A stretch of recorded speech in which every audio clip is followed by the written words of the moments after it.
सबसे पहले आप ज़रा ये देखिए,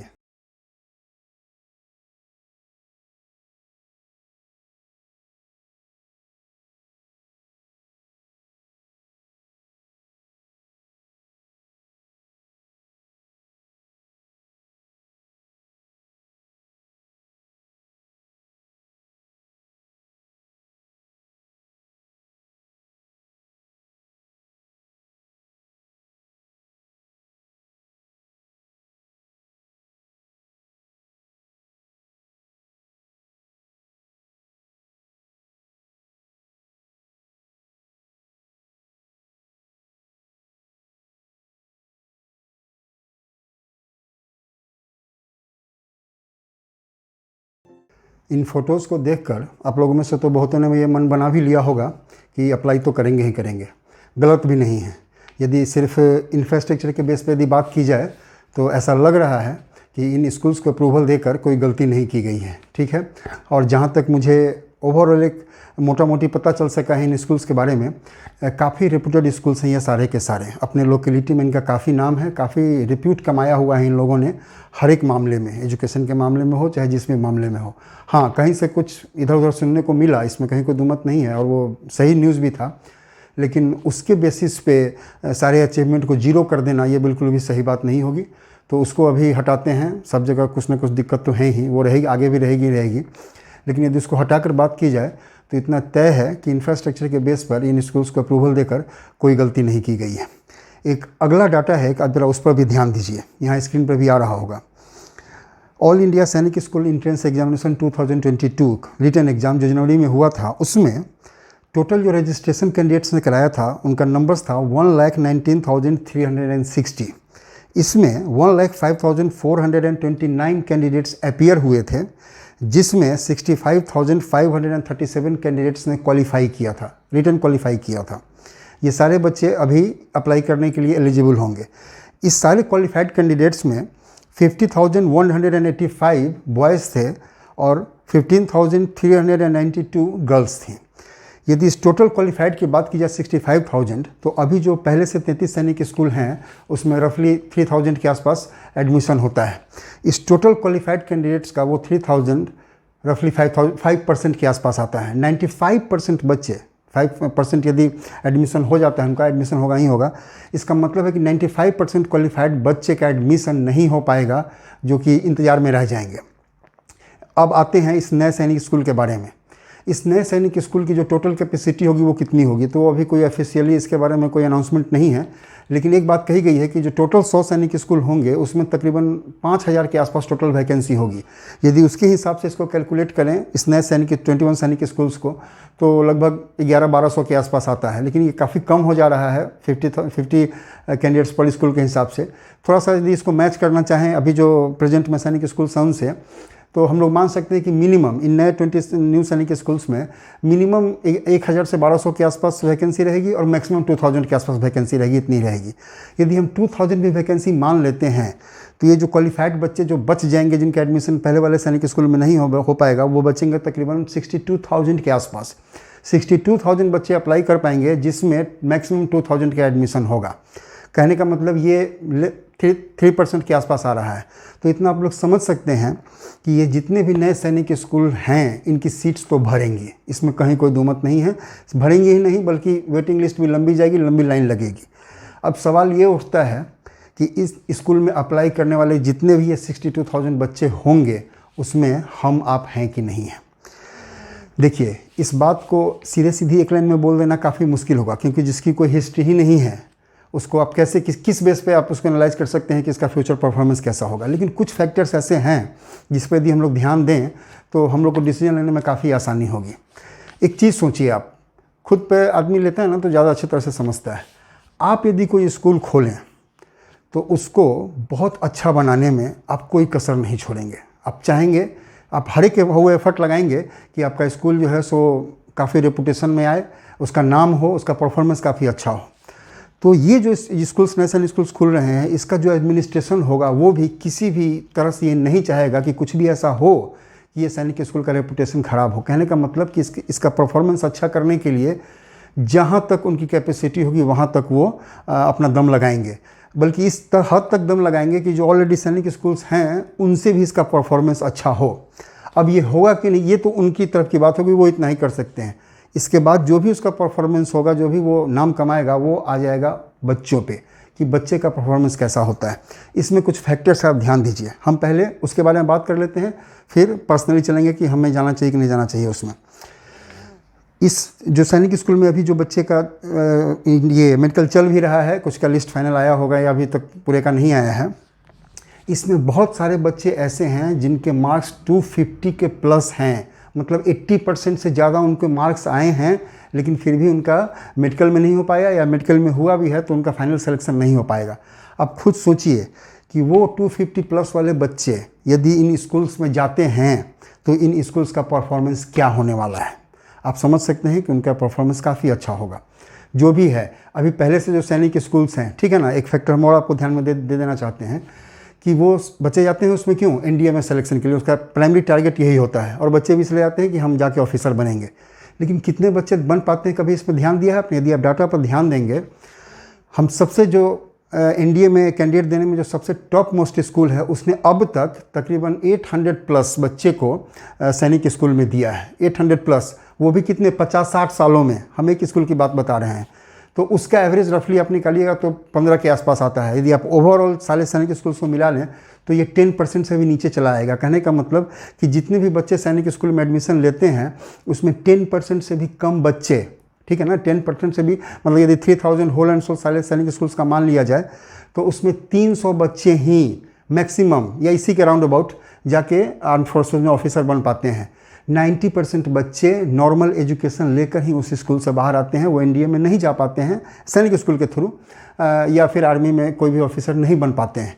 हाँ, ये बात मैं बिल्कुल एक्सेप्ट करना भी चाहिए कि सैनिक स्कूल में रहते समय उनकी पर्सनालिटी ऐसी हो जाती है, सैनिक स्कूल इतना तो करता ही है कि एक ऐसी पर्सनालिटी बाहर निकाल कर देता है कि यदि वो एनडीए में नहीं भी सिलेक्शन हो सका तो जो पर्सनालिटी वो बना कर देता है, इसका फ़ायदा उनको लाइफ लॉन्ग मिलता है। वो जिस भी फील्ड में आगे जाएंगे वहाँ पर एक्सेल करेंगे, अच्छा परफॉर्मेंस उनका रहेगा, इसमें कहीं कोई दुमत नहीं है।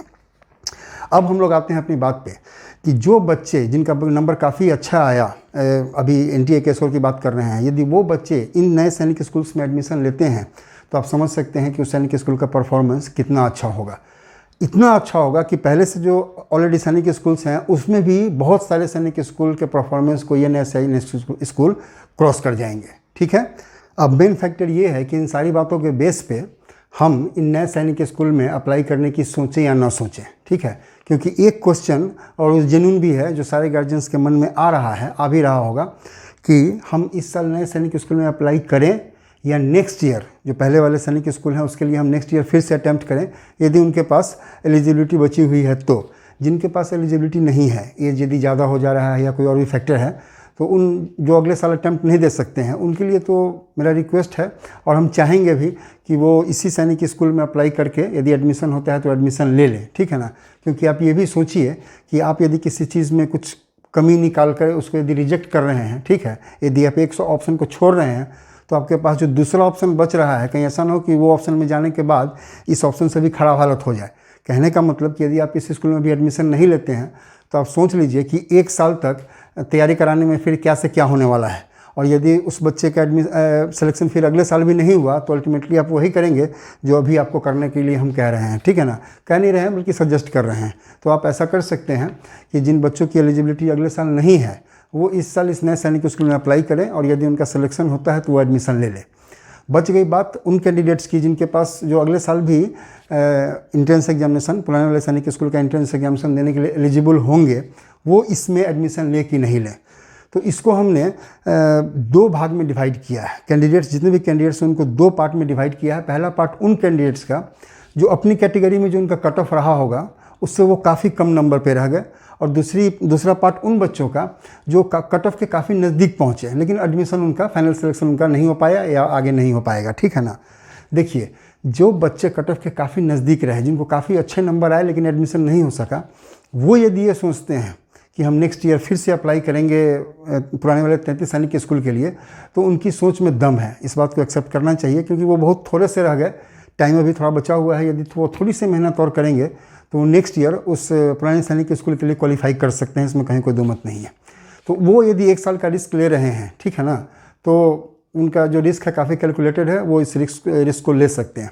दूसरा पार्ट आता है उन बच्चों का जिसको काफ़ी कम नंबर आ गया, मतलब जो कट ऑफ निकला, यदि कट ऑफ 250 था और उनको नंबर 180 है, मतलब लेस देन 200 है, 160, 165 समथिंग लाइक दैट, इस तरह से नंबर है यदि, तो उनके गार्जियन को थोड़ा एनालाइज करने की ज़रूरत है। वो देखें कि क्या उनके बच्चे जो बचा हुआ टाइम है नेक्स्ट सेशन के लिए, क्या उसमें इतनी तैयारी वो कर पाएंगे कि वो कट ऑफ से ऊपर पहुंच सकें। मतलब क्या इस कंडीशन में वो पहुंच पाएंगे कि अगले साल उनका एडमिशन, आप श्योर मान लें कि हाँ इतनी तैयारी कर लेगा कि अगले साल इसको अच्छे नंबर आएंगे और इसका फाइनल सिलेक्शन होगा।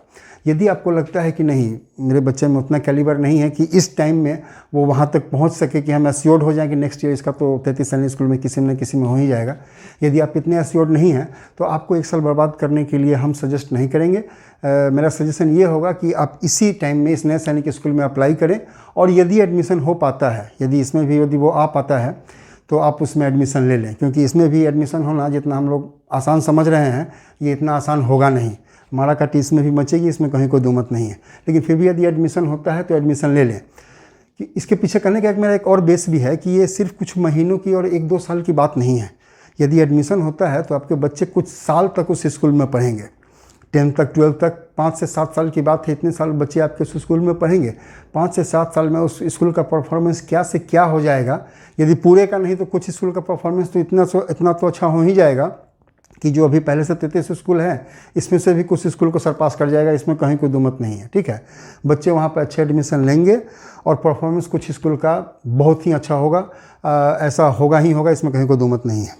तो यही मेरा कहना था कि आप लोग जिद पर ना रहें। जिद की बात हम इसलिए कह रहे हैं ना क्योंकि कुछ गार्जियन से मेरी बातचीत हुई है तो उनकी इच्छा इतनी ज़्यादा है कि मेरा बच्चा सैनिक स्कूल में ही पढ़े। तो इच्छा है तो इसमें कहीं कोई गलत नहीं है, होना भी चाहिए। हर एक गार्जियन का अपनी इच्छा है कि मेरा बच्चा यहाँ जाए वहाँ जाए, तो उस इच्छा में कोई प्रॉब्लम नहीं है। लेकिन कहीं कहीं मुझे लगा कि ये जो उनका विश है ना ये जिद की हद तक है। तो मेरा रिक्वेस्ट है कि आप लोग जिद पे नहीं जाएं, थोड़ा सा ना खुले दिमाग से, और जो सच्चाई है उसको एक्सेप्ट कीजिए। आप लोग आपके बच्चे की क्या सच्चाई है उसको आप एक्सेप्ट कीजिए और उसके अकॉर्डिंगली डिसीजन लीजिए। आप अपनी जिद के हिसाब से नहीं लीजिए कि नहीं हम उसी में भेजेंगे तो आगे चल के ना दिक्कत हो सकती है इससे। तो आप लोग ऐसा ना करें कि जिद पे अड़ें, आप लोग सच्चाई को देखें। यदि आपको लगता है कि आपका जो बच्चा है उसकी जो अभी प्रेजेंट सिनेरियो है, प्रेजेंट कंडीशन है, इसके हिसाब से वो अगले साल निकाल सकता है तो आप वेट कर लें, कोई दिक्कत नहीं है। नहीं तो यदि आपको ऐसा लग रहा है कि नहीं वो अगले साल नहीं निकाल पाएगा, यदि आप खुले दिमाग से सोचेंगे ना तो आपको एनालाइज कर सकते हैं, आप गेस कर सकते हैं ऐसा कि क्या होने वाला है। यदि आपको लगता है कि नहीं अगले साल भी इसका निकालना बहुत मुश्किल हो जाएगा तो आप इसी साल इस नए सैनिक स्कूल में अप्लाई करें, और यदि एडमिशन होता है तो आप एडमिशन ज़रूर ले लें, क्योंकि नए सैनिक स्कूल में भी हम लोग जितना आसान समझ रहे हैं अभी कि एडमिशन तो हो ही जाएगा, तो ऐसा लगता नहीं कि ऐसा होगा। अच्छी खासी भीड़ इसमें भी लगेगी और जिनको नंबर्स अच्छे आएंगे उन्हीं का एडमिशन होगा। एक और चीज़ इसमें हम कहना चाहेंगे वो है गर्ल्स कैंडिडेट के लिए। पहले वाले सैनिक स्कूल में कितनी सीट्स है ये हम लोग सब कोई जानते हैं, गर्ल्स के लिए बहुत कम सीट हैं, हर एक कैटेगरी में 1-1 सीट है। इस सैनिक स्कूल में ऐसी कोई बात नहीं है, नंबर बेस पर एडमिशन है। जो अपॉर्चुनिटी लड़कों को मिलेगी वही अपॉर्चुनिटी लड़कियों को भी मिलेगी, ठीक है ना। तो इस सारे सैनिक स्कूल में जिन भी लड़कियों को नंबर अच्छे आए हैं उनका एडमिशन होना तय है। तो गर्ल्स को यदि एडमिशन इन सारे सैनिक स्कूल्स में मिलता है तो वो सिंसियरली सोचें, क्योंकि अभी जो पहले के 33 सैनिक स्कूल है ना उसमें तो कितने नंबर पर भी होगा और कितने नंबर पर भी नहीं होगा ये कहना बड़ा मुश्किल है। 300 में यदि 280 भी आए फिर भी यदि एडमिशन हो जाए तो ये श्योर नहीं हो सकता कि 280 पर भी एडमिशन हो ही जाएगा। एक ही सीट रहती है, किसी को यदि 281 आ गया और उसका मेडिकल ठीक गया तो उसी का एडमिशन हो जाएगा। तो गर्ल्स के लिए हमारा स्ट्रॉन्ग सजेशन है कि यदि उनका एडमिशन इस किसी सैनिक स्कूल में यदि हो रहा है, ठीक है, तो वो एडमिशन उनको ले लेना चाहिए। यदि सैनिक स्कूल में ही पढ़ने की इच्छा है तो आपको उस स्कूल में एडमिशन ले लेना चाहिए। ये थी अभी की बात। अभी नेक्स्ट में 2-3 चीज़ और है जो हम नेक्स्ट वीडियो में आपको बता देंगे, वो भी काफ़ी इन्फॉर्मेटिव होगा कि किस स्कूल में कौन सा बोर्ड है, किस स्कूल में हॉस्टल है या नहीं है। अभी कुछ स्कूल्स के बारे में इन्फॉर्मेशन मिल सकी है, बहुत कम के बारे में बचा हुआ है। होपफुली हम कल ये बहुत छोटा सा वीडियो होगा ये, इसके बारे में हम कल आपको इन्फॉर्मेशन दे देंगे कि किस स्कूल का एफिलिएशन किस बोर्ड से है, CBSE से है या कोई स्टेट बोर्ड है या ICSE है, कौन सा बोर्ड है, और किस स्कूल में हॉस्टल की फैसिलिटी मिलेगी या नहीं मिलेगी।